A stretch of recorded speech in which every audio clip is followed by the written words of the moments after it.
That night, the fog thickened until even the lamps along Vigilman's route were smothered. The Watchtower loomed at the edge of town, a squat ruin of stone and timber where gulls once nested and smugglers hid their cargo. Inside, lanterns burned like trapped stars.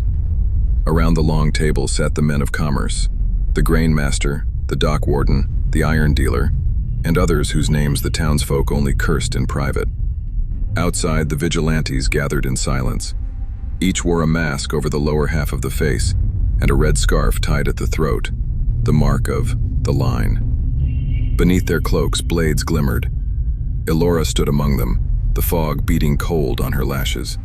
Her breath trembled in the wool. "No innocence," someone whispered. "Only the marked."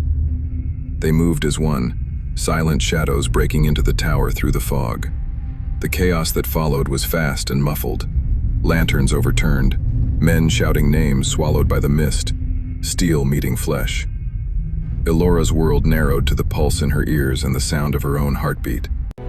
She turned a corner and saw a figure retreating, one of the merchants perhaps, clutching his arm.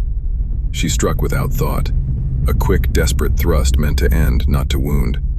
The man fell to his knees, his face turned up toward her, and she froze. It was Tomas. The scarf was not around his neck, only his familiar eyes, wide with confusion and pain. "Elora," he gasped. She dropped the knife. The fog swallowed her scream before it could reach the others. She fell to her knees beside him, pressing her hands over the wound, blood soaking through her gloves. "You weren't supposed to be here," she whispered. He smiled faintly, his voice a rasp. "You said for luck." Then the light went out of him.